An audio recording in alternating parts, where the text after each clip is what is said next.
오늘은 추수감사주일입니다. 보통 뭐 이제 추수감사주일 그러면은 하나님께서 나에게 한 해 동안 뭐 거두게 하신 뭐 은혜 기억하는 일들인데, 사실 뭐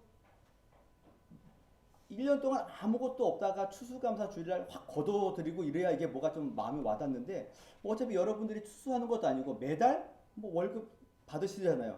그 매달 추수감사를 하셔야죠. 그렇죠? 그렇기 때문에 추수감사주일 저는 이렇게 약간 느낌이 도대체 이거를 왜 해야 되나라는 생각이 드는 겁니다. 이게 참 목사가 왜 저러나 싶은데, 왜냐면 한 해 동안 베푼 은혜를 오늘 기억하는 거하고 나중에 송구 영신 예배 때 한 해 동안 베푸신 은혜 기억하는 거고 뭐가 다른가? 저는 자꾸 생각해 드는 겁니다. 그럼에도 불구하고 온 한국 교회가 추수감사주의를 지내기 때문에 저도 어쩔 수 없이 같이 해야 되는 겁니다. 그래서 필요 없다는 이야기가 아니라 도대체 뭘 추수해야 되는가라는 것들을 한번 기억해 보셔야 되는 거죠. 그래서 이게 저는 어떤 뭐 곡식을 거두고 뭐 연봉을 거두고 이런 문제가 아니라 내가 한 해 동안 주님의 은혜로 어떤 영혼의 열매와 나의 성품의 열매를 맺었는가를 함께 추수하는 그런 시간을 좀 가지면 좋겠다라는 생각이 드는 겁니다. 혹시 기억하지 못할 때 제가 아마 연초에 추수감사 주일날 이런 거를 좀 여러분들의 그 바뀐 성품과 어떤 변화된 모습을 추수하는 그런 모습이 있었으면 좋겠다라고 말씀을 드리면서, 저도 개인적으로 가지고 있는 어떤 추수의 열매가 뭐였냐라고 개인적으로 말씀드리기에는 아이들에게 좀 화를 내지 않는 것, 이게 저의 어떤 그 한 해 동안의 추수의 열매였습니다. 맺었을까요? 안 맺었을까요? 예. 모르겠습니다. 저희 아이들은 어떻게 생각할지 모르겠지만 저는 개인적으로 화를 많이 줄였다고 생각을 하거든요.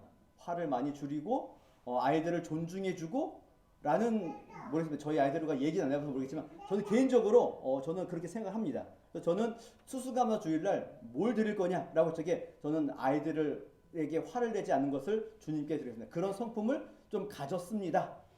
저희 아내는 그러더라고요. 방임 아니냐고.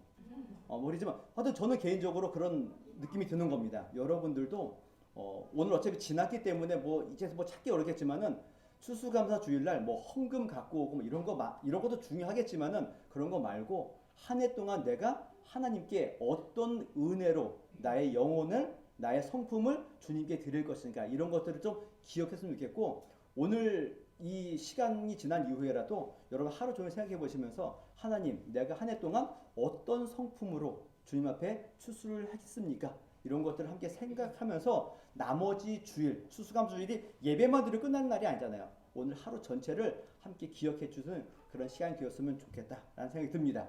이거는 말씀과 관계없는 이야기고요. 이제 진짜 말씀을 이야기하려면은 제가 11월 한 달 내내 지금 시편 23편을 함께 이야기합니다. 제가 이 본문을 정한 이유는 자꾸 우리는 감사 그러면은 주님이 나에게 주신 것들에 대한 생각을 하는데, 저는 역으로 생각해서 주님이 나에게 무엇을 주시지 않아도 내가 받은 것이 없는 것처럼 느껴져도 하나님은 여전히 나의 하나님이시다. 이것으로 우리가 감사해야 되지 않는가. 어찌 보면 성격도 나쁘고 연약한 양과 같은 나를 여전히 나를 목자로 대해주시는, 나의 목자가 되어주시는 그 하나님으로 감사해야 되지 않는가라는 생각이 들어서 23편을 지금 계속 보고 있는 겁니다. 그래서 오늘 세 번째 내용으로 나와 함께 하시는 하나님에 대해서 함께 같이 좀 이야기를 하겠습니다. 이 나와 함께 하시는 하나님이 오기까지 무슨 이야기 했냐면은 나의 목자가 되시는 하나님이 계셨고요. 나를 인도하시는 하나님이 계셨던 겁니다. 이게 연결되는 겁니다. 하나님 나의 목자가 아니면은 나를 인도하시는 것에 대한 개념이 없는 것이고요. 나를 인도하시는 하나님이 없다면은 나와 함께 하시는 하나님을 인정할 수 없고 믿을 수 없는 겁니다. 연결선상에 있다는 것들을 보셔야 됩니다. 근데 하나님이 나와 언제 함께 하시냐면은 오늘 본문을 보니까 내가 사망의 음침한 골짜기를 다닐 때 나와 함께 하시고, 또 내가 원수의 목전 앞에 있을 적에 나와 함께 하시는 겁니다. 아니, 주님이 나와 함께 하시려면은 원수의 목전 말고 사망의 음침한 골짜기 말고 항상 나를 꽃길을 걷게 하시고 꽃길 가운데 나와 함께 하시고 뭐 황금길 가운데 나와 함께 하시고 얼마나 좋습니까? 근데 하나님께서는 나의 목자이시고 나를 인도하시는데 푸른 초장과 쉴만한 물가뿐만이 아니라 우리를 사망의 음침한 골짜기와 나를 원수의 목전으로 하나님이 어떻게 하신다고요? 인도하신다는 겁니다. 사실 저도 그다지 마음에 들지 않는 내용이긴 하지만은 성경이 그렇게 얘기하는 겁니다. 나의 목자이신 하나님이 나를 사망의 음침한 골짜기와 원수의 목전으로 인도하시는 겁니다. 그런데 그렇게 인도하시는 이유는 뭐 때문일까요? 오늘 본문의 제목처럼, 오늘 설교 제목처럼 하나님이 나와 함께 하심을 가르쳐 주시고 보여주시기 위해서 그 일을 하시는 겁니다. 이게 오늘 설교 내용의 전부인 겁니다. 오늘 그런 내용을 한마디로 제가 처음에 얘기했지만 이것을 어떤 방식으로 하나님이 인도해 가시는지를 오늘 성경을 따라서 다윗의 고백을 따라서 함께 같이 살펴보겠습니다. 일단은 사망의 음침한 골짜기 다녀가 보셨습니까? 보셨습니까 혹시? 사망의 음침한 골짜기 지나가 보셨나요? 좀 혹시 등산을 좋아하시면은 가끔 산에 올라가다 보면은 이렇게 좀 갑자기 산이 숲이 우거져 가지고 어두컴컴한 데를 이렇게 쭉 지나가는 등산 안 좋아하시나요?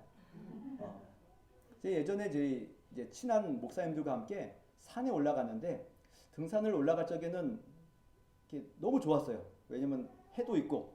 근데 이제 좀 약간 좀 느릿느릿 움직이다 보니까는 한 낮 2시 정도에 등산 시작한 겁니다. 근데 거기가 얼마큼 높은지도 모르고 일단 올라갔어요. 올라갈 적에는 올라가서 막 사진 막 찍고 너무 좋게 했는데 내려올 적에 급속도로 해가 지고 어두워진 겁니다. 앞이 하나도 안 보이죠. 그런 골짜기를 내려온 겁니다. 그런데 혼자 있었다면은 아마 무서워 죽었을 겁니다. 그런데 누가 같이 나요? 함께 갔던 분들이 있으니까 그렇게 무섭지 않더라고요. 사망의 음침한 골짜기는 어찌 보면 혼자 어떤 위험하고 어둡고 음산한 이런 길을 혼자 걸어갈 때 생기는 그런 모습인 겁니다. 제 예전에 저희 친구가 이제 그 군인이어가지고 군 부대 훈련 장소까지 저보고 좀 차를 좀 태워달라고 그래가지고 제가 정확히 어딘지 모르지만 양평인지 가평인지를 그 친구를 데려다 준 겁니다. 그 친구는 부산에서 올라왔기 때문에 제가 데려다 주고 혼자 집에 오는데 새벽 한 12시가 넘어가서 새벽이었죠. 새벽에 밤에 산길을 꾸불꾸불 지나가면서 비들 부슬부슬 내리고 기분이 어땠을까요? 제가 표현이 좀 그때는 제 목사가 아니었습니다. 그래서 하는 얘기입니다.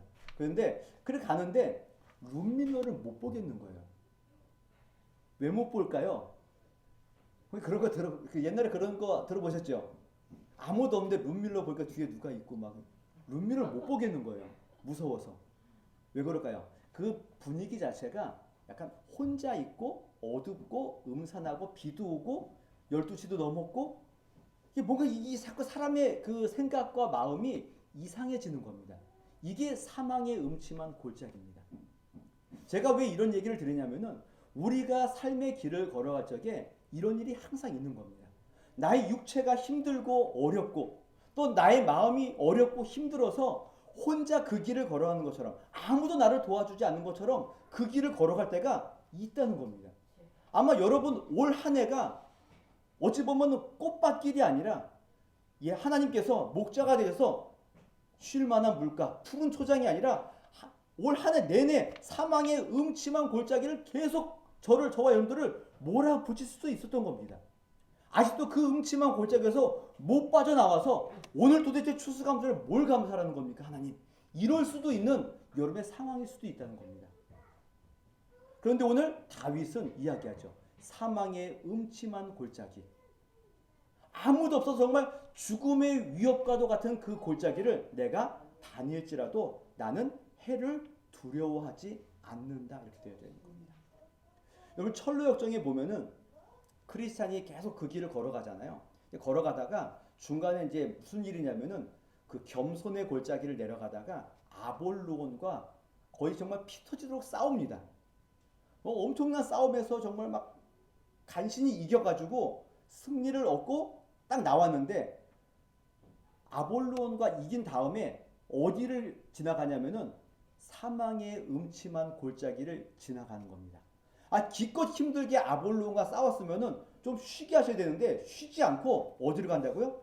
사망의 음침한 골짜기를 가는 겁니다. 근데 그 책에 뭐라고 표현되냐면 이렇게 표현되어 있습니다. 크리스천은 이곳에서 아볼론과 싸운 것보다 더 큰 어려움에 빠지게 된다. 그러니까 사망의 음침한 골짜기는 어찌 보면 내가 피 터지게 싸우는 것보다 더 힘든 겁니다. 더 어려운 겁니다. 왜? 나 혼자 있는 것처럼 보여서, 나 혼자만 당하는 것처럼 보여서 음산하고 외롭고 어둡고 힘든 길을 혼자 걸어가야 되는 겁니다. 이게 어디서 끝날지 모르는 겁니다. 그 어려운 길을 걸어가는 겁니다. 그런데 다윗은 그 길을 걸어가도 두렵지 않다는 겁니다. 왜 안 두려울까요? 단순히 하나님이 나와 함께 계심 이런 것도 있지만은 이 사망의 음침한 골짜기 자체가, 음침한이라는 이 단어 자체가 뭐와 연관되냐면은 그림자라는 겁니다. 사망의 그림자의 골짜기를 지나가는 겁니다. 이게 왜 중요하냐면요, 그림자입니다. 사망의 골짜기가 아니라, 죽음의 골짜기가 아니라 죽음의 뭐라고요? 그림자입니다. 그러니까 실체가 아닌 겁니다. 죽음의 실체와 죽음으로 우리 인도하는 것이 아니라 그 사망의 그림자인 겁니다. 우리는 그림자를 보고 놀라 있는 겁니다. 사망의 음침한 골짜기라고 할 적에는 실체가 아니라 그림자인 겁니다.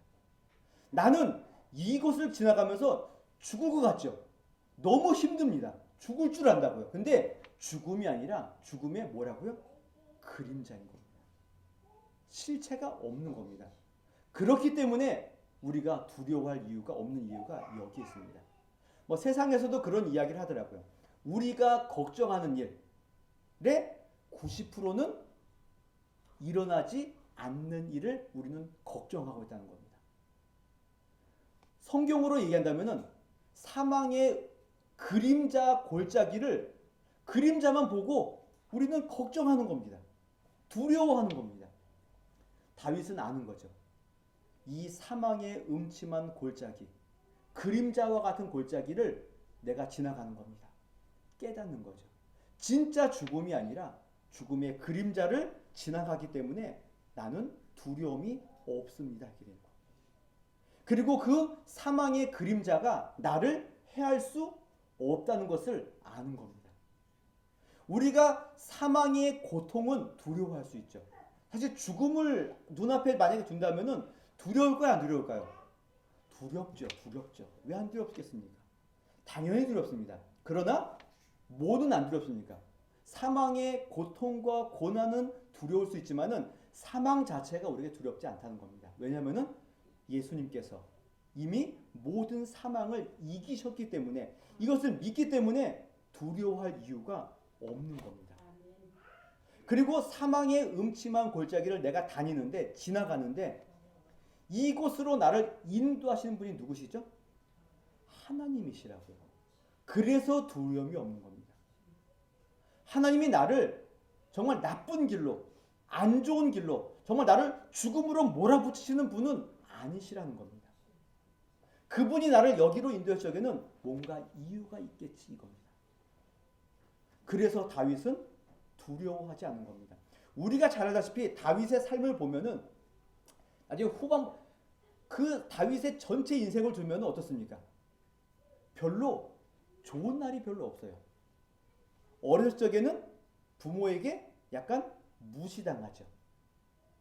조금 골리앗의 싸움에서 이긴 다음에는 이제 뭔가 좀 승승장구할 것처럼 보이는데 사울의 시기와 질투로 도망다니죠. 어두운 겁니다. 그의 길은 꽃길이 하나도 없는 겁니다. 좀 이제 다 사울도 죽고 이제 나라를 통일하고 좀 괜찮아질만 했더니 자기가 어디에 빠집니까? 죄악에 빠지죠. 그 죄악 때문에 자기 아들에게 죽음의 위협으로 도망다니고, 또 나중에 또 편안해질만 했더니 그의 교만함으로 인구조사하다가 또 하나님께 해를 당하고. 이게 다윗의 인생인 겁니다. 평생을 두고 사망의 음침한 골짜기를 계속해서 걷는 겁니다. 조금 환해졌다가 또 어두워졌다가 이 길을 걷는 겁니다. 그런데 다윗은 그런 일들 가운데 깨달은 게 하나 있는 거죠. 이 길은 주님이 나를 걷게 하신 길이구나. 그리고 이것은 나를 사망이 아닌 그림자로, 골짜기로 인도하는 것이니 나는 문제가 없다 이겁니다. 그리고 혹시라도 사망 가운데 있다 할지라도 누가 함께 하십니까? 나의 목자이신 하나님이 나와 함께 하시고 그 목자이신 하나님이 지팡이와 막대기를 붙들고 나를 도와주시고 나를 안위하시고 나를 안전하게 인도하실 거기 때문에 나는 절대 걱정하지 않겠다 이겁니다. 이 고백과 또 이 모든 내용들이 저와 여러분들 안에 있으셔야 되는 겁니다. 사망의 음침한 골짜기를 지나가더라도 두려워하지 마시라는 것. 왜냐하면 나의 목자이신 하나님이 나를 인도하신 것이고 그분이 나를 막대기와 지팡이로 나와 함께 하시기 때문에 그렇습니다. 그리고 그 사망과도 같은 그 일들은 실체가 없는 그림자이기 때문에 걱정과 근심을 할 이유가 하나도 없다. 이렇게 생각하시면 되는 겁니다. 하나님께서 다윗을 사망의 음침한 골짜기를 지나가게 하셨고 또 다윗을 어디에 두셨습니까? 원수의 목전에 두시는 겁니다. 그러니까 원수의 눈앞에 있는 겁니다. 다윗이 지금 누구의 눈앞에 있다고요? 원수의 눈앞에 있는 겁니다. 다르게 얘기하면 원수가 있다는 것은 어찌 보면은 그의 삶이 하나님의 은혜와 하나님의 성품과 하나님의 뜻을 따라 잘 살고 있다는 겁니다. 그래서 성도들이 내 주변에 나를 욕하는 사람들이 많다는 것은 내가 뭐 하고 있다는 겁니까? 잘 살고 있다는 겁니다. 그러나 하나지 예외가 있죠. 내가 실수하고 내가 잘못하고 내가 죄를 져서 욕먹는 거하고 내가 하나님의 길을 걷고 하나님의 마음을 가지고 하나님의 성품을 가지고 가다가 의로운 길을 가다가 욕을 먹는 거하고는 별개의 문제인 겁니다. 내가 잘못해놓고 욕먹어놓고선 역시 하나님께서 나를 의의 길로 인도하시는구나 이렇게 생각해서는 안 되는 거죠. 주를 위하여 핍박받는 자는 뭐 복이 있나니 내가 그렇구나 이건 아닌 겁니다. 내가 하나님의 뜻과 주님의 마음과 주님의 성품을 따라 갈 적에 나에게 항상 뭐가 있게 되죠? 원수가 있다게 되는 겁니다. 그래서 원수의 목전에 있다는 것은 내가 잘 살고 있다는 증거일 수 있는 겁니다. 그러나 어찌됐건 원수의 눈앞에 있다는 것은 힘들고 어려운 일인 거죠. 나를 괴롭히고 나를 힘들게 하는 자들이 분명히 있다는 겁니다. 아마 여러분들이 회사나 어느 곳에 가든지 내가 예수님 믿는 것 때문에 주변으로부터 따가운 시선을 받을 수 있습니다. 지금은 덜하지만은 뭐 몇 년 전까지만 해도 코로나 때 여러분의 회사는 잘 모르겠지만은 이런 회사였어요. 월요일 날 회사에 가면은 교회 다녀왔는지 안 다녀왔는지 묻는 사람이 있었다는 겁니다. 왜 물어봤을까요? 교회가 그 당시에 많은 사람들에게 욕을 먹고 있었죠. 코로나를 퍼뜨리는 온상으로 여겨져서 혹시 우리 직원들 가운데 주일날 교회 다닌 사람이 있는지 확인해 보는 겁니다. 그래서 갔다 왔다 그러면은 약간 따돌림 당하고 욕 먹고 눈치 보여서 그래서 어떤 그 교회에서 이 신앙이 좋은 분이 좋은 청년인데 주일날은 안 오는데 금요기도에 오는 겁니다. 그래서 왜 그러냐고 목사님 물어봤대요. 그랬더니 이런 일이 있어서 주일날은 교회 못 오고 대신 금요일날 교회 옵니다. 그래서 목사님이 씁쓸하지만은 그래 그렇게라도 교회에 오고 그 마음으로 가는 것 인정한다. 이런 사회가 이런 겁니다. 그러니까 우리가 예수님 믿는 것 때문에 원수들 앞에서 따가운 시선과 괴롭힘과 또 조롱과 이런 것들을 받게 되어져 있는 겁니다. 지금 다윗이 그 자리에 서 있는 겁니다. 하나님의 뜻대로 살다가 사울에게 미움을 받고 원수들에 쫓겨다니는 그 모습이 있는 겁니다. 그런 원수들 앞에서도 하나님이 다윗을 어떻게 인도하시는 겁니까? 상을 차려주시는 겁니다. 그러니까 나를 죽이기 위한 원수가 바로 내 눈앞에 있는데 거기에서 먹을 것을 차려주는 겁니다. 근데 그게 사실 목에 넘어갑니까? 나를 죽이기 위해서 앞에서 지금 칼을 들고 서 있고 이거 먹고 나면은 나를 잡아가서 죽이려고 하는데 그게 먹어집니까? 안 먹히죠. 그런데 지금 나에게 상을 차려주시고라는 이야기는 원수가 내 앞에 서서 두렵고 떨리고 불안하다 할지라도 하나님께서 그 원수 앞에서도 마음껏 편안하게 상을 베풀고 그 상에서 나오는 음식을 먹을 수 있도록 그에게 마음의 평안과 기쁨을 주신다는 의미인 겁니다. 그러니까 하나님께서는 우리를 사망의 음침한 골짜기로 막 몰아붙이셔가지고 원수의 목전에서 막 두렵고 떨림으로 지나가게 하신 것이 아니라 그곳에서도 우리에게 상을 베풀어 줘서 우리로 하여금 먹고 마실 수 있도록, 거기서 힘을 얻을 수 있도록, 거기서 편안하게 그것을 먹고 마실 수 있도록 우리를 인도하신다는 겁니다. 복을 주신다는 겁니다.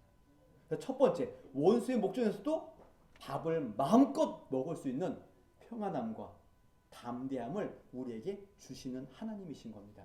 또 두 번째로는 기름을 내 머리에 부으시는 겁니다.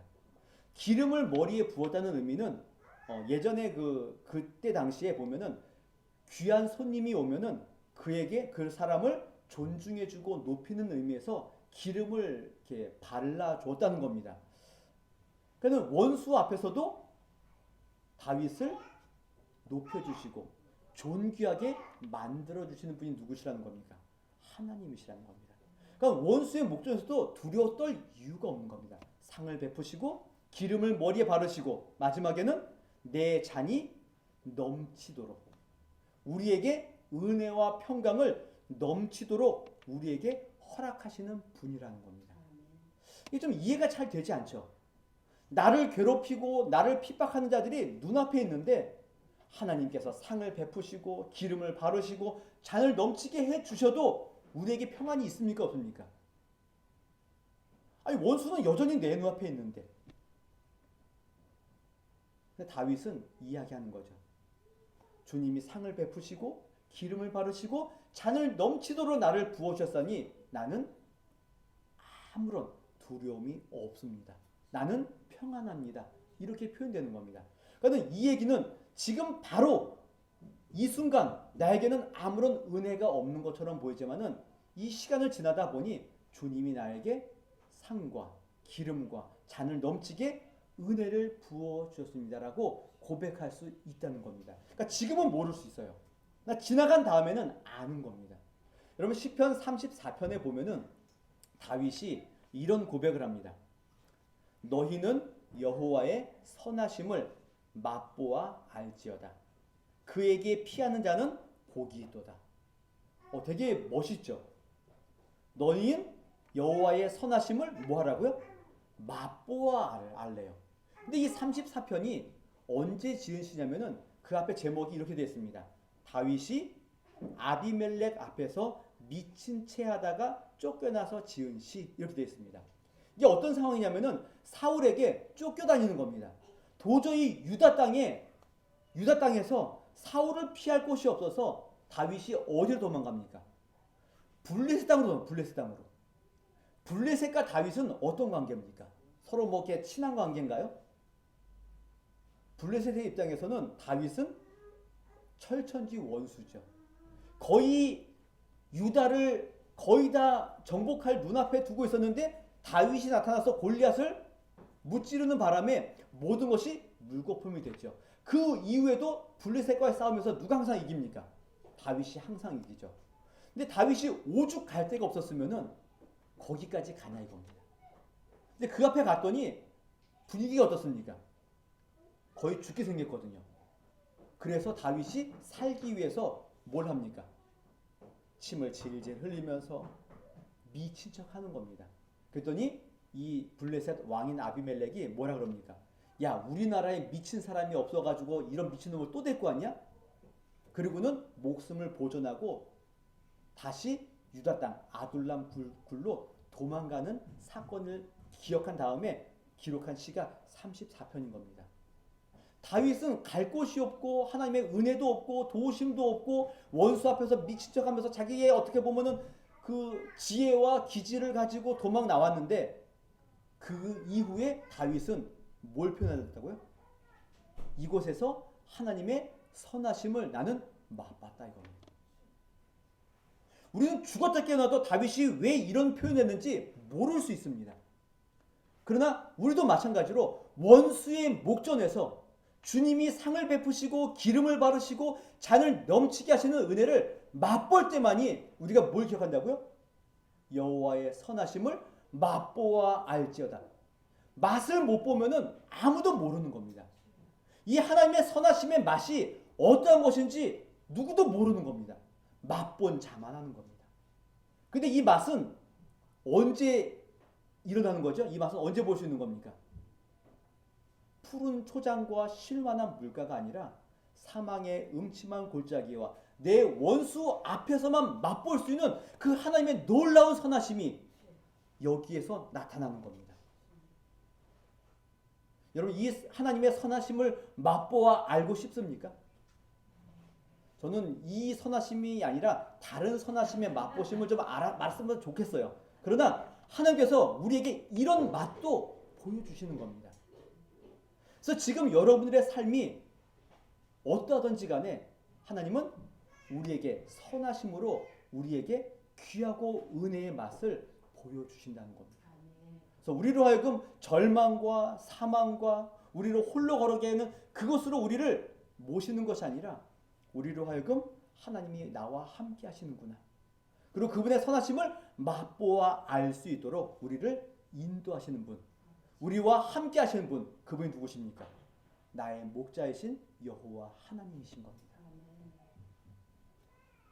그러면 주님께서 나의 목자이시고 선하신 분이신데 왜 굳이 우리를 그렇게 인도해 가시냐 이겁니다.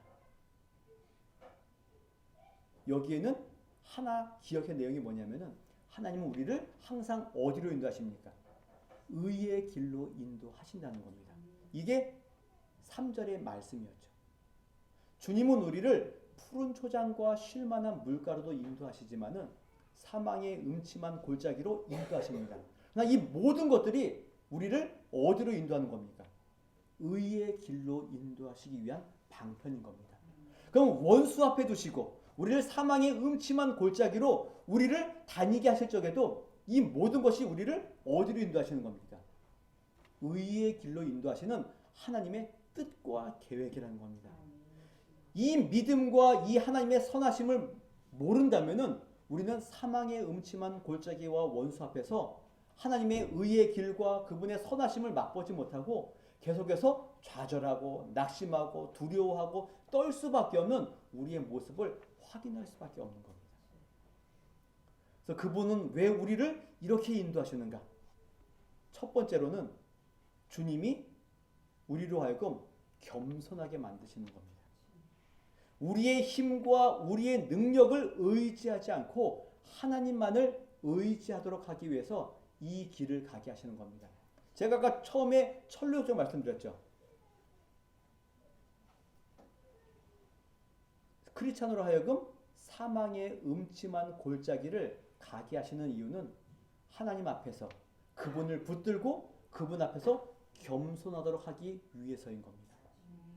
크리스찬이 아볼로온과 싸워서 이긴 다음에 그 사망의 음침한 골짜기를 지나갈 적에 뭘 붙들고 가냐면은 칼을 꼭 붙들고 갑니다.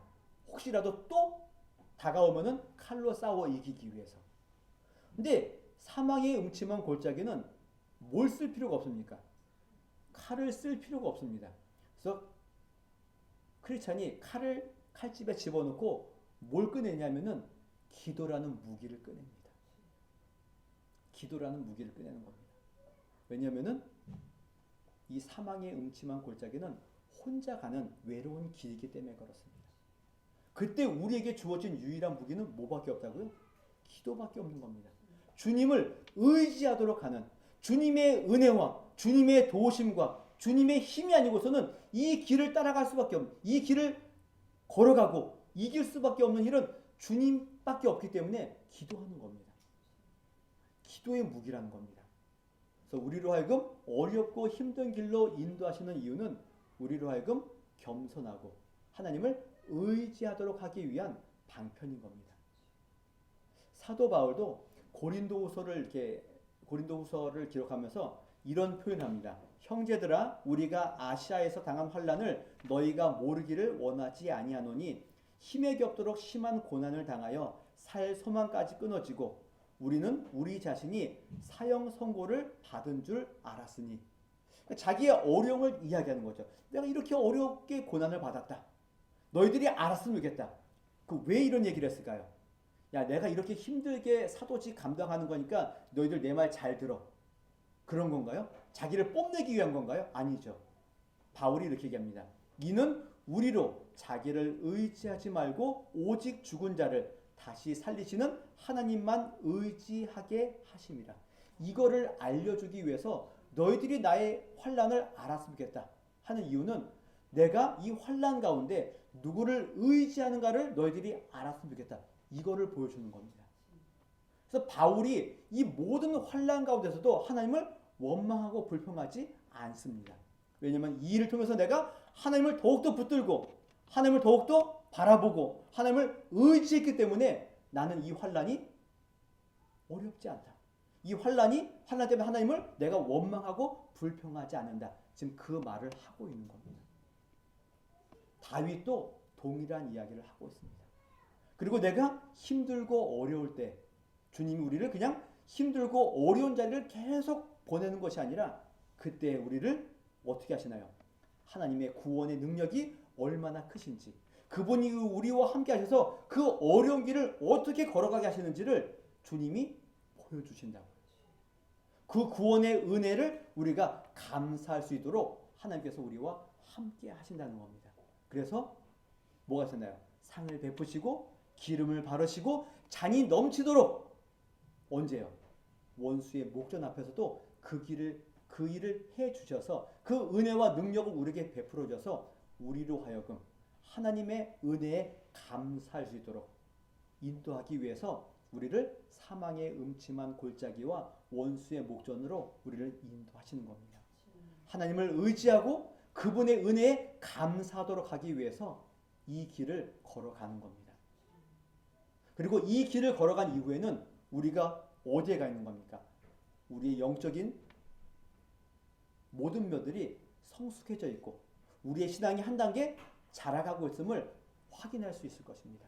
그러니 그 모든 어려운 가운데서도 불평하거나 불만을 가지지 마시고 하나님이 나를 더 높은 곳으로 더 깊은 곳으로 내 영혼을 인도하시는구나.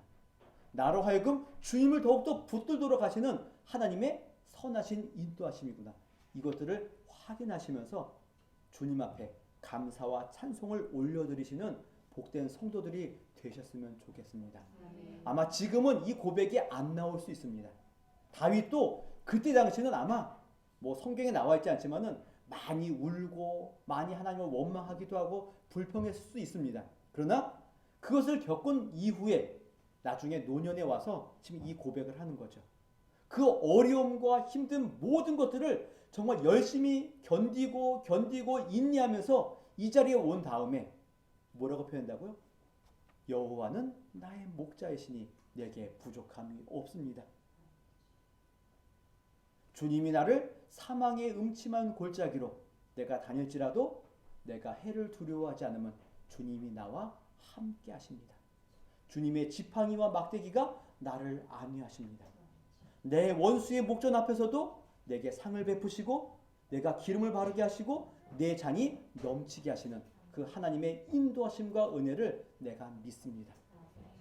이것들을 소망하시면서 지금 이 순간을 잘 인내하시고 견뎌나가시는 복된 성도가 되셨으면 좋겠습니다. 주님, 나에게 왜 아무것도 안 주셨습니까? 그래서 나 주님께 감사할 것이 하나도 없습니다. 이것이 아니라 주님, 나를 사망의 음침한 골짜기와 원수의 목전으로 인도하셔서 나로 하여금 주님의 선하심을 맛보게 하시니 감사합니다. 이 고백이 오늘 저와 여러분들의 삶 가운데 또 오늘 추수감사주일에 주님 앞에 감사의 예물로 감사의 열매로 주님 앞에 올려드리시며 찬송하시는 복된 성도들이 되시기를 주님의 이름으로 부탁을 드리겠습니다.